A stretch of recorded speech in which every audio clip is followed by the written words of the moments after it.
दत्ती से भय क्यों लग रहा है? क्योंकि तैयारी नहीं है। कहाँ जाना है कुछ पता नहीं। जिससे प्यार किया वो ब्लड प्रेशर हाई हो के छोड़ने की तैयारी करवा रहा है, अब डिप्रेशन में हो गया। अरे मरना है, इसे मरना है, आज नहीं तो कल मरना है, ये छोड़ना है, ये दिमाग में बैठा लो, अभी आनंदित हो जाओगे।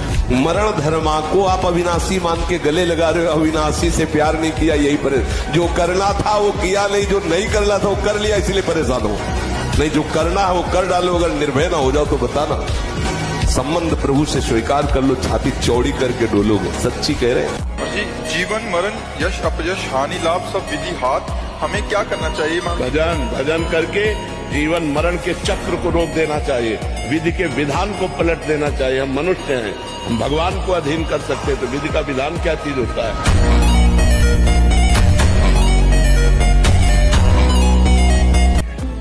अगर आप संकट में हैं, पुकार के देखिए, राधा, पूरा दृश्य बदल जाएगा। पुकार के तो देखिए। गंदी बातों का अभ्यास इस अवस्था में ज्यादा होता है। गंदी बातों को रोककर अच्छी बातों का अभ्यास करें। जवानी में यदि सद्गुण ना हो तो दुर्गुणों की बाढ़ आ जाती है और लोग गंदे आचरणों में उतर जाते हैं, चोरी करने लगते हैं, बुरे आचरणों में उतर जाते हैं। आप जब पूजा करोगे, भजन करोगे और आपको कोई शराब दे, अपने आप आपका मन कहेगा नहीं यार।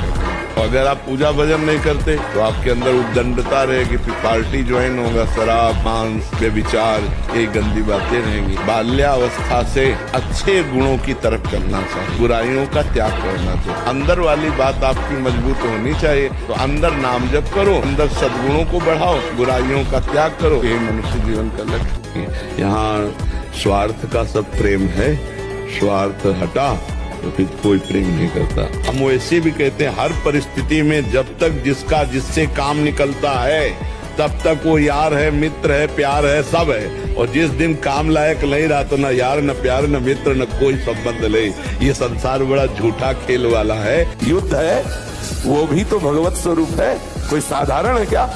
मन इंद्रियाणाम मनश्चास्मि। योद्धा तभी आनंदित होता है जब जोड़ का योद्धा होता है। अगर ममई वांश हो तो तू सच्चिदानंद प्रभु का अंश है। तो वही कह रहे हैं कि इंद्रियों में मन मैं हूँ, बराबर का जोड़ है, कोई खिलवाड़ थोड़ी है। और ये कायर पुरुष घबरा के भागता है, योद्धा ताल ठोकता है। कितने खाली हो आप, जरा विचार करो। इस पूर्णा होना बात अलग है, आप उसमें डूब गए, आप उसकी चेष्टा में आ गए, मतलब कितना अंतराय है आपके भजन में। बातें बनाने से नहीं बनेगी बात। आपको इतना समय कैसे मिला? क्यों आपको इतना मनन करा रहा है कि आप बाहर देख लो, आप वो चेष्टा कर लो, आपको इतना समय मतलब हमारे स्वभाव में हारना नहीं है। बचपन से हारना स्वभाव हमारा, डरना और हारना ये दो हमारे स्वभाव में, चाहे अभी काट डाले जाए। हमारा कर्म ही होता, कोई हमको परेशान नहीं कर सकता। कोई देवता, कोई भूत, कोई प्रेत, कोई पितर, ये बात गांठ बांध लो, कोई तांत्रिक, कोई सिद्ध। यदि मेरा कर्म गलत नहीं है तो विश्व ब्रह्मांड में किसी की ताकत नहीं है जो हमको दंड दे सके। 3 वर्ष में भगवत प्राप्ति कर सकते हैं। स्थिर बुद्धि, मंत्र में, नाम में तदाकार वृत्ति, मनोलय के साथ जब मन डूब रहा है उसी में, राधा राधा राधा राधा। ब्रह्मचर्य परायण, स्वाधीन, किसी विषय के अधीन नहीं, दयावान, क्षमावान, सत्यनिष्ठ, गुरु सेवा परायण और साधन में पूर्ण समर्पित चित्त, जिद्दी स्वभाव, उत्साही, बलवान। बलवान को मतलब पहलवान से नहीं है, इंद्रिय बलवान, मनोबलवान, इंद्रिय और मन को जो अपने अधीन कर लिए हैं, इस सबसे श्रेष्ठ साधक की बात हो रही है। महान शौर्यशाली, शास्त्रों का ज्ञाता, अभ्यास परायण, किसी से मोह नहीं, किसी भी विषय से व्याकुलता नहीं, मिताहारी, थोड़ा पाने वाला, विशुद्ध आचरण, सबके प्रति अनुकूल व्यवहार, भगवान का नित्य शरणागत, गुप्त रूप से निरंतर भजन में लगा हुआ साधक 3 वर्ष में भगवत प्राप्ति कर सकता है।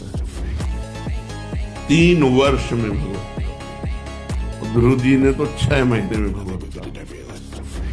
तो आप प्रयत्नशील रहें, ऐसा नहीं कि जन्म जन्मांतरों ब्रह्मचर्य में ऐसी स्मृति होती है कि जैसे अपने डायलिसिस होता है तेरे दिन तो, और दवाइयां बहुत खानी पड़ती है, तो उससे कुछ विक्षेप पड़ा है। नहीं तो अगर हम 35 वर्ष कभी कोई महात्मा ने एक शब्द बोला तो आज भी हमारे सामने वैसे ही रखा है। ब्रह्मचर्य में इतनी सामर्थ्य, इतनी स्मृति है कि जिस श्लोक को एक बार पढ़ लो वो श्लोक बैठ जाएगा दिमाग, क्योंकि स्मृति उसमें पावर। जो किसी कामिनी की तरफ मन को नहीं जाने दिया, जो वाणी को कभी प्रपंच की वार्ता में नहीं लगाया, और जो कभी लंगोटी का कच्चा नहीं हुआ, वही सच्चा महात्मा है।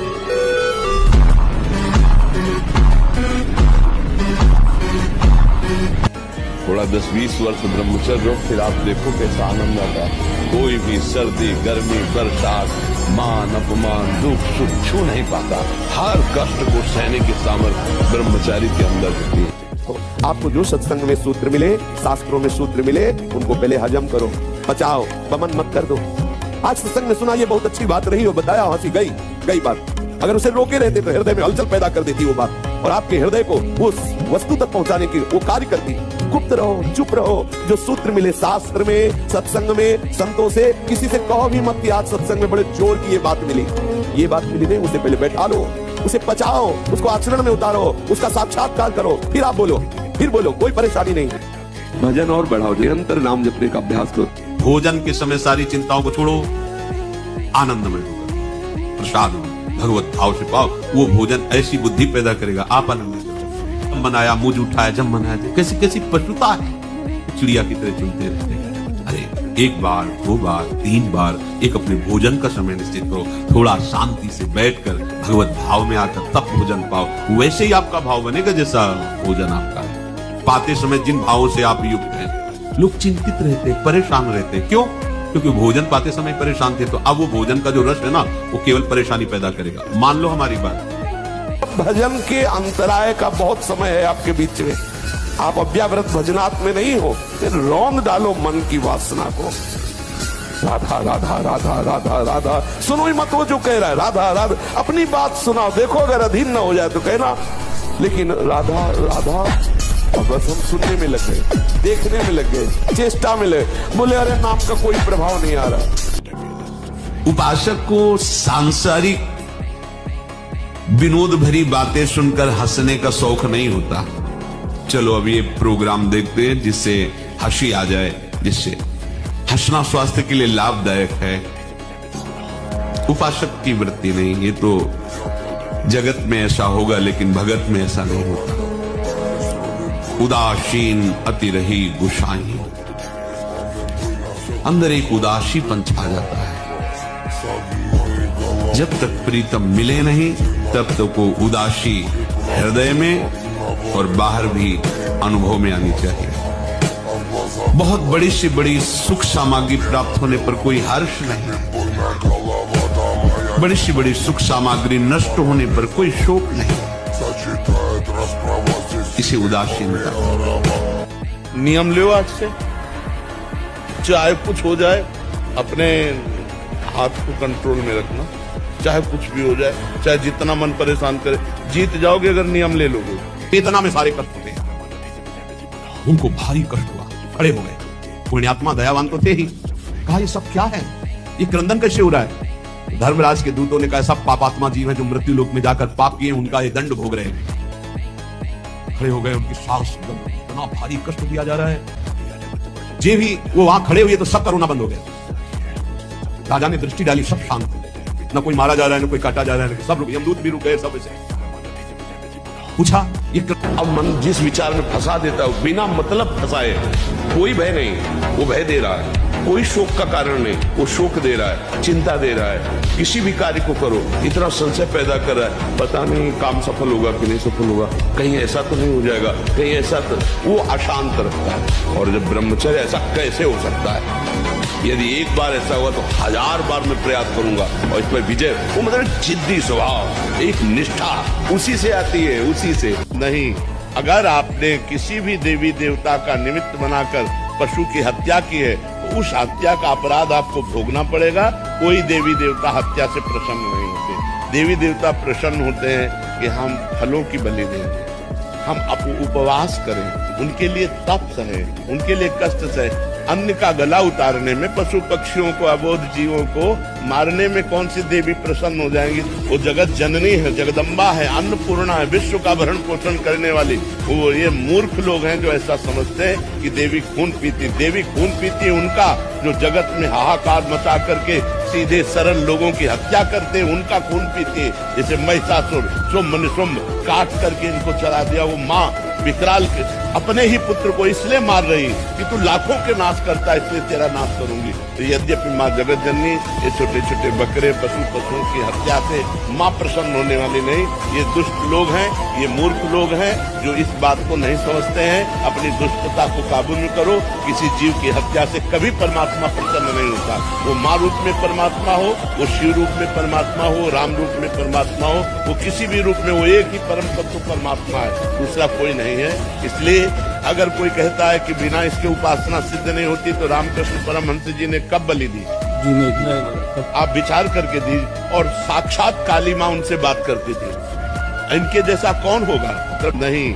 अगर आपने किसी भी देवी देवता का निमित्त बनाकर पशु की हत्या की है, तो उस हत्या का अपराध आपको भोगना पड़ेगा। ब्रह्मचर्य है हमारा जीवन आनंदमय है। ये हमारे जीवन का आधार स्तंभ है। आधार स्तंभ टूट जाने पर कितना भी कीमती भवन हो ढह जाता है, वैसे ही वीर नाश होने पर सर्वस्व नाश हो जाता है। हमारे ब्रह्मचर्य का बहुत बड़ा हमारे मानव जीवन पर प्रभाव है। मरणम बिंदु पातेन जीवनम बिंदु धारणा, शास्त्र कहते हैं,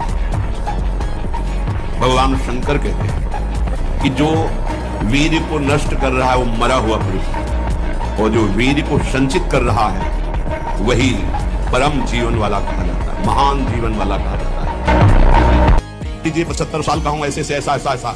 इसलिए ब्रह्मचर्यरत भिक्षुक को चाहिए किसी भी विपरीत शरीर से परिचय न ले, एकांत मिलन की बात ना हो, किसी भी तरह से अपने मन की कमजोरी सामने वाला न जान पावे। ब्रह्मचर्यरत भिक्षुक को चाहिए कि वासनावर्धक, पुष्टिकारक भोजन, पेय, वार्ता, दृश्य इनका परित्याग कर दें। जैसे बहुत ज्यादा ईंधन हो तो अग्नि उतनी ज्यादा बढ़ेगी, ऐसे जितना पौष्टिक आहार करोगे उतनी काबाग्नि बढ़ेगी। शरीर का श्रृंगार, शरीर की शोभा, शरीर को सुख आराम देने की भावना वाला कभी ब्रह्मचारी नहीं हो सकता। जो ब्रह्मचारी नहीं, स्मरण शक्ति नहीं होगी, धारण करने की शक्ति नहीं होगी, खोखला जीवन हो जाता है। स्मरण शक्ति, धारणा शक्ति और संकल्प शक्ति, इतने बजे जगना है, इतना करना है, ऐसे चलना है, सब होगा। और जब ब्रह्मचर्य नहीं तो चाहे 1000 बार संकल्प करो तुम्हारे काम में नहीं आएगा। स्मरण शक्ति, धारणा शक्ति, संकल्प शक्ति, इच्छा शक्ति जिसे, और उत्साह शक्ति और शरीर शक्ति, ये शक्तियां उसके अंदर प्रकाशित होती है जो ब्रह्मचर्य का पोषण करता है। तो 1 मिनट में जैसे दूध से घी निकाल लेते हैं ना, ऐसे खून को मथ करके वीर निकालती है। मनोवाह नाड़ी है अंदर जो मथानी की तरह काम करती है। वो 1 मिनट में पूरे शरीर के खून को मथ कर, उसका सार भाग, खून का सार भाग वीर, अब वो मथ दिया तो अब वो 4-6 घंटे में निकल जाएगा। स्वप्न आदि के सोते समय निकल जाएगा, कुछ करो या ना करो, वो अपने आप निकल। इसीलिए तो चिंतन संभालने के लिए हम कह रहे राधा राधा नाम जप करो।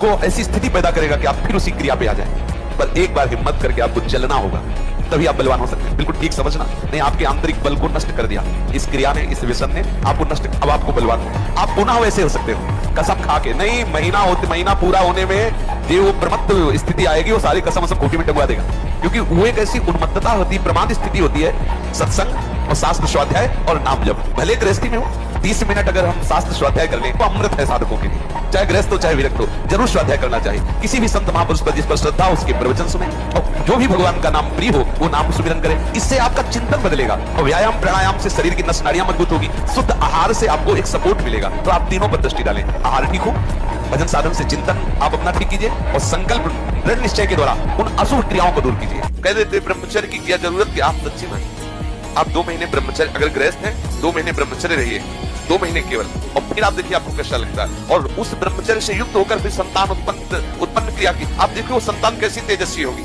आप उसको समझिए, आप इसे बिल्कुल साधारण बात समझ रहे हैं, आप समझ रहे हैं आपको छूट मिल गई विषय भोगों के लिए। नहीं, सावधान, कुछ दिनों बाद आप ऐसे ऐसे रोगों से ग्रसित हो जाएंगे कि देख लो, अगर साल 2 साल में आंखों में कम ना दिखाई देने लगे तो बताना। अगर घुटने दर्द करे, कमर दर्द करे, चलने पर आपको चक्कर आने लगे, देखना, खुद देखना। एक शरीर है, उसकी एक नियत क्षमता है, आप उसके अनुसार गृहस्थ का मतलब ऐसा थोड़ी कि तुम्हारे लाइसेंस मिल गया भोगों का कि तुम मनमानी गंदे आचरण करो और तुम स्वस्थ हो। शरीर है तुम्हारा, कोई सोने चांदी का थोड़ी बना है। सोने चांदी का भी घिसोगे तो बदला जाएगा, वहां नष्ट हो जाएगा। यदि आप ब्रह्मचर्य नहीं है तो आप में स्वाभाविक ये कमियां जागृत होंगी जो अध्यात्म में चलने ही नहीं देंगी। हथेलियों पर पसीना आने लगना, हाथ पैर में जरा भी काम करने के लिए चलो तो कंपायमान होने लगना, थोड़ा भी ऋतु परिवर्तन बीमारी को पैदा कर देना, थोड़ा सा गर्मी, थोड़ा सा सर्दी, बीमार। उसे प्रकृति का प्रहार सहन न करने की सामर्थ्य है, वो प्रकृति का प्रहार सहन नहीं कर सकता, ऐसी स्थिति हो जाती है। चेहरे पर मुहासे प्रकट हो जाना, कभी कभी अचानक खड़े होने पर आंखों के सामने अंधेरा छा जाना, अधिक वीरपात होने पर मूर्छा भी आ जाना, स्मरण शक्ति का ह्रास हो जाना। बहुत बार प्रयास करो फिर भी याद नहीं होगा। मदांधो मदना तुरो, भगवान शंकराचार्य जी से पूछा, को अंधों में बड़ा अंधा कौन है? बोले जिसको काम सता जाए, जो काम से युक्त हो गया, काम से व्याकुल हो गया, वो सबसे बड़ा अंधा है, वो कुछ नहीं समझ पाएगा। आप बड़े मजे से भोग को देखते हैं और भोगते हैं, तो फिर विचार करें ब्रह्मचर्य असंभव। जैसे जलेबी है, एक बार चख लिया तो जलेबी नाम लेते ही वो कुरकुराहट वो मुंह में आ जाएगा, नहीं आ जाएगा? इसे कहते हैं तृष्णा। भोग भोगा, अब वो तृष्णा जहर की तरह तुम्हारे हृदय में बस गई। अब वो भगवान ने निकाले तो निकाले, नहीं तो पूरा जीवन भर मार देगी। भोगों का जहर तृष्णा, तृष्णा। अस्थि क्रिया से संपूर्ण शरीर ढीला, फीका, दुर्बल, कमजोर और रोगों का प्रादुर्भाव होने लगता है। खड़े भोजन नहीं पाना चाहिए, लेटे भोजन नहीं पाना चाहिए, चलते हुए नहीं पाना चाहिए, बहुत गर्मा गर्म भोजन ब्रह्मचारी को नहीं करना चाहिए। इस महारोग का आना सहज है, पर इससे पिंड छुड़ा लेना बहुत ही कठिन है। किसी डॉक्टर की ना किसी दवा की कोई सामर्थ्य नहीं इसको छुड़ा सके। बहुत गौर से सुनना, और प्रायः इसको बहुत हल्के में लेकर के अपने जीवन को नष्ट किया जा रहा है। चाहे पुत्र हो या पुत्री, शिष्य हो या शिष्या, उसको ये बात समझावें कि ब्रह्मचर्य ही आपको लौकिक पारलौकिक उन्नति दिलाएगा। जैसे आप सुन रहे हो तो आपको चोट पहुंचाएंगे सब, आपको उठाने की कोशिश करेंगे, अगर आपने पकड़ लिया शब्द का सारा तो उठ जाओगे, कोई औषधि नहीं बचा सकती, आप स्वयं बच सकते हो। आप में अभी भगवान ने सामर्थ्य दी। जब ब्रह्मचर्य रहा जाता है तो उसको सुविधा माया देती है ब्रह्मचर्य नष्ट करने की। ये बैठालना चाहिए। जैसे आप नियम लिए कि मैं आजीवन ब्रह्मचारी रहूंगा, तो आपको पक्की सुविधा एक समय आएगी कि आप आराम से भोग लीजिए, कोई निगेटिव नहीं, कोई नकारात्मक सोच भी नहीं आएगी, आप उसको स्वीकार करेंगे। क्योंकि ऐसे थोड़ी होता है कि ऐसे अखंड ब्रह्मचर्य तो शब्द ही नहीं लग सकता। ब्रह्मचर्य सुरक्षित रखने का प्रयास हो सकता है। आप तो बस इतना करो, गंदे आचरण मत करो, गंदी क्रिया मत करो, गंदा भोजन मत खाओ, नाम जप करो, व्यायाम करो, शरीर को थकाओ दौड़ भाग सेवा से, तो वो लंबा समय तक चलेगा, पर वो अखंड स्थिर नहीं होगा। ऐसा नहीं हो सकता है। तो आप बाबा जी होते और फिर हम देखते कि हाँ बचपन से प्रयासरत हो, तो फिर उसमें अब आप जानते हैं पद्मासन कैसे कहते थे, तो ऊर्ध्वगामी कैसे, मेरुदंड 6 घंटे 8 घंटे एकदम 90 अंश के कोण में सीधा, श्वास को पास बैठा हुआ है लेकिन तुम्हारी श्वास नहीं सुनाई, ऐसा है। चल रही कि नहीं चल रही, एकदम शांत, प्राण संयम, और सुषुम्ना नाड़ी खुल गई। फिर तो मतलब जब ऊर्ध्वगामी हो गया तब अखंड ब्रह्मचारी शब्द आता है। तो शरीर को 2-4 घंटे तो इतना श्रम होना चाहिए कि वो एकदम फैल जाए, इतना श्रम होना ही चाहिए ब्रह्मचर्य पचाने के लिए। ये बैठे बैठे ब्रह्मचर्य नहीं पचता, उसके लिए या तो सिद्धासन, पद्मासन या परिक्रमा कम से कम 20 किलोमीटर ऐसा होना चाहिए। सुबह कम से कम 5 कोस दौड़ लगाओ। अपने ब्रह्मचारी हो, बोले ब्रह्मचारी चश्मा लगा, ब्रह्मचारी ब्लड प्रेशर की गोलियां खा रहे, ब्रह्मचारी मच्छर नहीं उड़ रहे ऐसे, और ब्रह्मचारी लारवेरी नाम भले ब्रह्मचारी, भाई हमें तो नहीं पता कि ऐसा भी ब्रह्मचारी मतलब ज्वलंत शक्ति। तो इसलिए कहीं ना कहीं हमसे वो गलती हो रही है जो नहीं होनी चाहिए, उसे आप जानते हैं, उसे सुधार लीजिए, बताने की जरूरत। जैसे पागल कुत्ता होता है ना, इधर उधर भटकता रहता है, ऐसे वो साधक का मन पागल कुत्ते की तरह भटकता है। ये विषय, ये चिंतन हो। अरे आप समझो, भगवत शरणागत जन हो, कोई साधारण हो तो आप अपने स्वरूप को समझो। भजन परायण आसनों पे बैठो, मन को मारने के लिए निरंतर भजन स्मृति, सूक्ष्म आहार, मौन, गंभीर, निरपेक्ष, अंदर से जितनी वृत्तियां सबसे निरपेक्ष, कोई परेशानी। तू दिन भर काम चिंतन कर मन, मुझे कोई परेशानी नहीं। राधा राधा राधा देखते अपने आप अधीन, उसको छूट दे दो, जा मैं तेरे पीछे डोलने वाला नहीं। कर चिंतन, तू विषय चिंतन कर, मेरे बिना तू करके दिखा क्या करता है। राधा राधा राधा राधा। पर आप तुझे लगता है ब्रह्मचर्य की तरफ से हमारे समाज की दृष्टि हटती चली जा रही है। अगर गृहस्थी में भी है संयम से रहकर भजन करके फिर बुद्धिमान, ज्ञानवान, बलवान बालक पैदा होगा। ब्रह्मचर्य ही परम तप है, ब्रह्मचर्य ही परम धन है, ब्रह्मचर्य परम एकाग्रता है। एकाग्रता ब्रह्मचर्य से आती है। आंखों मूंदो या खुली रखो, अगर ब्रह्मचर्य ठीक, एक शीतलता, एक गंभीरता, और जिधर दृष्टि लगा उधर एकदम चिपक जाएगी जाके। जैसे भजन में, नाम में, या आप संसारिक कार्य में बहुत अच्छा कार्य करोगे। अगर आपका ब्रह्मचर्य ठीक ना, तो जिधर बहुत अच्छा कार्य करोगे। तो ब्रह्मचर्य कैसे ठीक हो? हमारा संग ठीक नहीं, हमारा भोजन ठीक नहीं, हमारा दृश्य ठीक नहीं, हमारा श्रवण ठीक नहीं, गंदी बातें देखे, गंदी बातें सुने, गंदा विचार आए, गंदी क्रियाएं करें, फिर ब्रह्मचर्य कैसे रह जा सकते? वाणी से भयंकर अपराध बन जाते हैं। घोर नरकों की प्राप्ति वाणी के अपराध से होती है। सबसे ज्यादा अपराध वाणी से बनता है। साधक को वाणी पर बहुत संयम रखना चाहिए। पहला साधन बताया अहित। अगर वाणी से ऐसा बोला कि किसी का अहित अमंगल हो, नहीं, असत्य, झूठ नहीं बोलना। देखो, यदि प्रेम प्राप्त करना है तो किसी का अहित हो ऐसा नहीं बोलना, और असत्य, झूठ नहीं बोलना। क्यों झूठ बोले?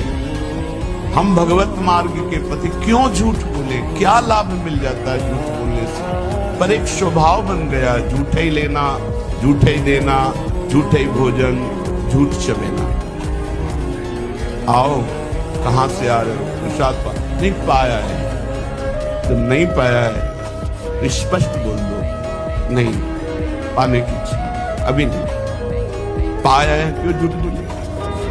हर बात में झूठ नहीं, सत्य बोलना सीखो। यदि भगवत मार्ग में चलना चाहते हो, प्रेम प्राप्त करना चाहते हो, तो हमारे प्रभु सत्य नारायण है, सच्चिदानंद है, सत्य व्रतम, सत्य स्वरूप है। इसलिए वाणी से हमारी प्रार्थना है हर साधक से, झूठ बोलने का अभ्यास छोड़िए।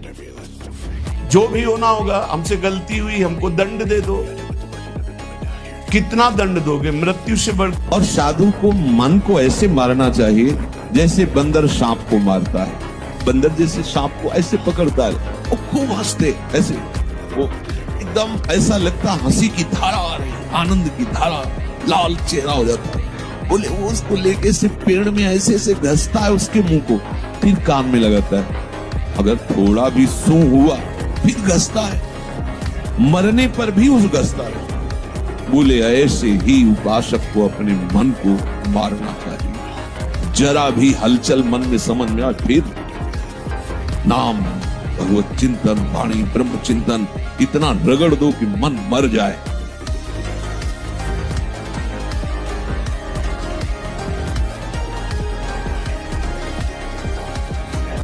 एक बार तुमने यदि असफलता में भी कदम बढ़ा दिए, महावीर बन जाओगे। ये असफलता कदम रोक देती है। अब क्या होगा? अब वही होगा जो होना है। बस जिद्दी स्वभाव चाहिए। आधा घंटा यदि आप शरीर को भूलने वाला भजन कर लें तो आपके अंदर ऐसी सामर्थ्य आ जाएगी कि यहां से लेकर के ब्रह्मलोक तक को आप देख लेंगे। सिर्फ 30 मिनट। यदि आपका ऐसा अभ्यास हो जाए कि आप 30 मिनट बैठ, 30 मिनट शरीर सुधी भूल गए, आप ध्यान में बैठेंगे, विस्मृत हो गया, बाहर 30 मिनट तक आपको शरीर की सुधी नहीं, इष्टाकार वृत्ति, केवल प्रभु, केवल स्वरूप स्थित, तो आप में इतनी आध्यात्मिक शक्ति आ जाएगी, यहां से बैठे ब्रह्मलोक तक को देख सकते हो, आप सूक्ष्म सृष्टि को देख सकते हो। ऐसी सामर्थ्य देखो, ललचाओ ऐसी सामर्थ्य के लिए। यहाँ ललचा रहे हैं समोसा, चटनी, गुलाब जामुन के लिए। आप सोचो, सहने का अभ्यास, यदि माया से मुक्त होना है तो सहने का अभ्यास रखो। ये जरा में बहुत गर्मी है, ये नहीं उपासक, गर्मी शरीर का धर्म है, तो इंद्रिय में ताप लग रहा है। राधा राधा राधा, जानबूझ करके अपने शरीर को अधीन नहीं करना चाहिए। सुविधाओं की अधीनता, तुम भोगता नहीं, सुविधाएं तुम्हें भोग रही हैं। जितना तुम सुविधा भोगी बन जाओगे उतना तुम कमजोर हो जाओगे। सीधे प्रकृति का वारस हो तुम महात्मा, सुदृढ़ बलवान हो जाओगे। तुम्हारे आगे समर्थ शब्द लग जाएगा। जो प्रकृति के और विकारों के वेगों को सीधे सहता है उसे महात्मा कहते हैं, समहात्मा। जिसका सुख दुख समान भाव, किसी भी वेग की व्यथा से हृदय व्याकुल नहीं होता, वो भगवान को प्राप्त करने का अधिकार प्राप्त कर लेता है। क्योंकि हम तो जानते नहीं है, जब हम पढ़ रहे थे तो ऐसा था नहीं, लेकिन नए नए बच्चे जो हमारे पास आए तो उन्होंने बताया कि हमारे क्लास में इन बातों का चैप्टर डाल दिया गया है। अब हमारे समय में तो रहीम के दोहे, कबीर के दोहे, हमारे समय में तो ये चैप्टर थे नहीं। आज जो चैप्टर पर, अच्छा सोचो, अभी 12 वर्ष का बच्चा है, अब उसने गंदे आचरण शुरू कर दिए, वीरनाश करना शुरू कर दिया। अब वो जब 22 वर्ष का होगा उसकी हालत खराब हो जाएगी। अच्छा 25 वर्ष तक ब्रह्मचर्य रहा, फिर वो गृहस्थी में गया तो कुछ उसका गृहस्थी नहीं बिगाड़ पाएगी, क्योंकि परिपक्व हो गया ना, उसका जो सप्तम धातु परिपक्व हो चुकी, तो उत्तम संतान होगी और वो धैर्यवान होगा। उसका माइंड जो है काम करेगा कि हमें संयम से रहना है। अपने लोगों ने बहुत बड़ी गलती कर दी, इसलिए सावधान। मैं तुम्हें कहता हूं, तुम कभी इस मार्ग में निराश मत होना। मैं तुम्हें सच्ची अनुभव की बात बताता हूं। प्रभु जिस पर कृपा करके ऐसी विषम परिस्थिति देते उसके साथ रहते हैं, ये बात पकड़ लो। जब तुम्हें सब छोड़ रहे हो, प्रतिकूलता घेर रही हो, अव्यवस्था घेर रही हो, तो तुम आसपास अनुभव करना वो है, क्योंकि वो ऐसे में छोड़ नहीं सकता। जब वो इतना बड़ा कृपा करके हमारे साथ महामहिम कार्य कर रहा है, माया मुक्त कर, वो जानता है कि बहुत कमजोर है, लड़खड़ा जाएंगे, इसलिए वो साथ रहते, हरि साथ रहते, और वो धीरे धीरे कहते रहते, मैं तुम्हारे पास हूं, डरना मत। संत रूप में, गुरु रूप में, शास्त्र रूप में वो समझाते रहते, डरना मत। हमारी बात सुनिए, मन का जाना पाप नहीं है, तन का जाना पाप। हमारा मन कह रहा छुए, छू लिया, तो अब क्यों छुआ, कैसे छुआ, उसका निर्णय मिलेगा। तो मन का गंदी बात आ जाना कोई बात नहीं, लेकिन मन के अनुसार क्रिया हो जाना ये बड़ी बात हो गई। अब उसका दंड मिलेगा। तो मन में स्फुरण हुआ, हम उसको दबा सकते हैं, उसको मिटा सकते हैं, हम उसके अनुसार ना करें। हमें इतना पावर है, हमें भगवान ने इतना पावर दिया है कि हम चाहे तो करें और हम चाहे तो ना करें। पर हम ऊपर से तो चाहते हैं कि ना करें, लेकिन अंदर से लगता है सुख मिलेगा, इसलिए हम कर बैठते हैं और फिर हम कहते हैं हम तो चाहते थे कि ना करें, पता नहीं कौन सा दिमाग हुआ कि हम कर दिया।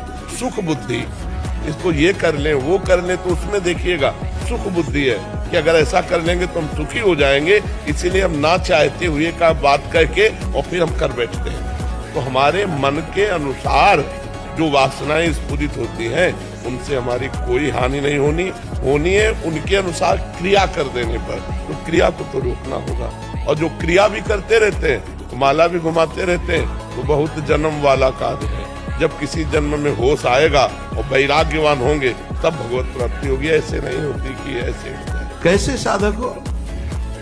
जहां मन आया वहां तुम्हारी नेत्रेंद्री जा रही, जो मन आया श्रवणेंद्री से सुन रहे, जो मन आया वाक्य इंद्री से, ये क्या है? साधना हो रही। फिर जब वेश को गालियां मिलती हैं तो सब ऐसे, गुरु को गाली, इष्ट को गाली, संत जनों को गाली, हे सत्संगी है, देखो ये बैरागी, बहुत सावधान। इन दुष्ट इंद्रियों पर शासन करने का अवसर हमें दिया है भगवान ने। इनको स्वतंत्र छोड़ने का, इनको मनमानी आचरण करने का नहीं दिया। साधु होके या भक्त होकर, वैष्णव होकर, भगवत मार्ग के पथिक होकर इंद्रियों को ऐसे मत छोड़ो, बहुत शासन में रखो।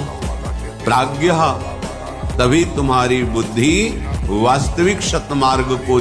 हम कहते हैं आप ब्रह्मचर्य रह के देखो और नाम जप करो, बड़ी बड़ी विपत्तियों को रौंद के न निकल जाओ। तो हमसे बता, ब्रह्मचर्य वो पावर है जो आपकी सोच को पॉजिटिव करता है, लोग समझ नहीं पा रहे। और ब्रह्मचर्यहीनता जहाँ जैसे जैसे आती जाएगी आपकी सोच निगेटिव होती चली जाएगी। निगेटिव सोच ही मृत्यु है और पॉजिटिव सोच ही जीवन है। मैं दंड का अधिकारी हूँ क्योंकि मैं स्वयं को पराई स्त्री को देखने से नहीं रोक पाता हूँ। नहीं, बच्चे हो अभी, कोई इसमें खास बात नहीं है। जहाँ किसी की तरफ गंदी दृष्टि जाए वहाँ दोबारा फिर उसकी तरफ देखकर चरणों की तरफ प्रणाम करो, ठीक हो जाएगा। और ज्यादा परेशान नहीं होना, इसे ज्यादा दिमाग में नहीं लाना है। ये सब मायाकृत बातें आज आई हैं, अब 1 मिनट में आई, 1 मिनट में चली गई, ये कोई टिकाऊ चीज थोड़ी। भगवान ही कराते हैं। सही आचरण हुआ, पोस्टर में लिखवा दिया, नहीं चलेगा, नहीं चतुरई चतुर शिरोमणि से नहीं चलने वाली। जैसे लोग कहते प्रभु की सत्ता के बिना पत्ता नहीं हिलता, तो हमसे जो कुकर्म आचरण हो रहे हैं प्रभु ही करवा रहे हैं। ये सब बातें छोड़ो, राधा राधा जपो, जब घर से निकलो राधा राधा कह के निकलो, कोई बाधा नहीं यार। वो मस्ती से जियो, मनुष्य जीवन मस्ती से जीने के लिए मिला है। मस्ती शराब में नहीं है, पराई स्त्री में नहीं है, पराये धन में नहीं है, गंदी बातों में नहीं।